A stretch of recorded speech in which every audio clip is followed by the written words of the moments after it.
నమస్తే, welcome to of the record.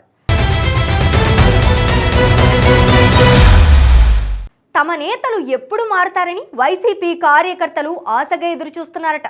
గత ఎన్నికల ఓటమి నుంచి చాలా మంది గుణపాఠం నేర్చుకోలేదని తెగ ఫీల్ అవుతున్నారట. కూటమి ప్రభుత్వాన్ని ఇరకాటంలో పెట్టే ప్రయత్నాలు చేస్తున్న నేతలు సొంత పార్టీని ఇబ్బంది పెడుతున్న విషయాన్ని గమనించడం లేదని మండిపడుతున్నారట.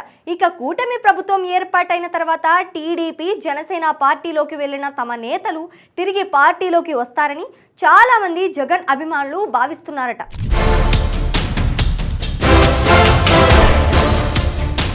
వచ్చే ఏపీ అసెంబ్లీ ఎన్నికల్లో పార్టీని మరోసారి అధికారం దిశగా తీసుకెళ్లటానికి వైసీపీ అధినేత జగన్మోహన్ రెడ్డి తెగ కష్టపడుతున్నారు.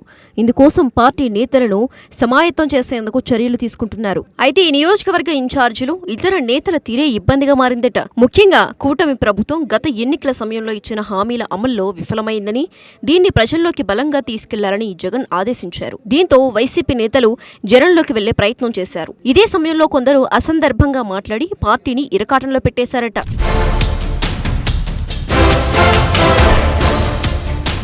వైసీపీ సీనియర్ అయిన సజ్జల రామకృష్ణారెడ్డి అమరావతి మీద చేసిన కామెంట్ సొంత పార్టీ కార్యకర్తలే ఆశ్చర్యపరిచినట్లు ప్రచారం జరిగింది. వచ్చే ఎన్నికల్లో తాము అధికారంలోకి వచ్చిన అమరావతిని రాజధానిగానే కొనసాగిస్తామన్న రీతిలో ఆయన మాట్లాడటంపై జగన్ సీరియస్ అయ్యారట. ఇక మాజీ మంత్రి అంబటి రాంబాబు అమరావతిపై సెటైరికల్ రీతిలో మీడియా ముందు మాట్లాడారట. అంటే ఇప్పటికీ తమ పార్టీ 3 రాజధానులకు కట్టుబడి ఉందన్న సంకేతాలు జనానికి ఇచ్చినట్లుగా ఉందట.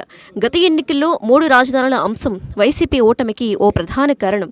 ఈ విషయాన్ని మర్చిపోయి అంబటి మాట్లాడటం ఏంటని వైసీపీ కార్యకర్తలు ఇప్పుడు మండిపడుతున్నట్లు తెలుస్తోంది.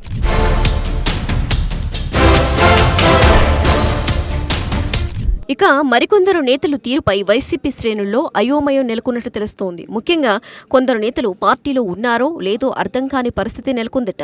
పార్టీకి ఎంపీ పదవికి రాజీనామా చేసిన విజయసాయిరెడ్డి ఇప్పుడు అవసరమైతే మళ్లీ రాజకీయాల్లోకి వస్తానని చెప్పడం విడ్డూరంగా ఉందని ఫీల్ అవుతున్న వైసీపీ కార్యకర్తలు ఆయన మళ్లీ వైసీపీలోకి వస్తే ఏంటి, రాకపోతే ఏంటని చర్చించుకుంటున్నారట.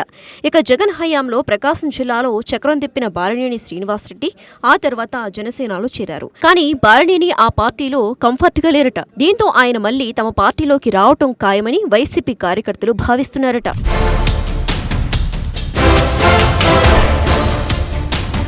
ఇక వైసీపీ నుంచి టీడీపీలోకి వెళ్లిన ఆళ్ల నాని పరిస్థితి కూడా అంతంత మాత్రంగానే ఉన్నట్లు ప్రచారం జరుగుతోంది. జగన్ హయాంలో మంత్రిగా ఉన్న నాని కూటమి ప్రభుత్వం ఏర్పాటైన తర్వాత టీడీపీలో చేరారు. అది కూడా అతి కష్టం మీద టీడీపీ కండువా కప్పుకునే పరిస్థితి ఏర్పడింది. కానీ ఇప్పటిదాకా ఆయన స్థానిక టీడీపీ ఆఫీస్కు వెళ్లలేని పరిస్థితి ఉందట. దీంతో ఆయన రాజకీయ భౌతవ్యం మీద బెంగ పెట్టుకున్నట్లు ప్రచారం జరుగుతోంది. జగన్ నమ్మిన పంటగా ఉన్న నాని పార్టీ మారడాన్ని ఆయన అనుచరులు కూడా జీర్ణించుకోలేని పరిస్థితిలో ఉన్నారట. ఒకవేళ మళ్లీ వైసీపీలోకి వెళ్లడానికి ప్రయత్నిస్తే జగన్ రానిస్తారా లేదా అన్న చర్చ నాని అనుచరుల్లో జరుగుతోందట. మొత్తానికి వైసీపీ మాజీల పరిస్థితి రాబోయే రోజుల్లో ఎలా ఉంటుంది అన్నది ఇప్పుడు జగన్ పార్టీలో హాట్ టాపిక్ అవుతున్నట్లు తెలుస్తోంది. ఇదే సమయంలో పార్టీని ఇబ్బంది పెట్టేలా మాట్లాడే వారిని కట్టడి చేయాలన్న డిమాండ్ కూడా బలంగా వినిపిస్తోందట.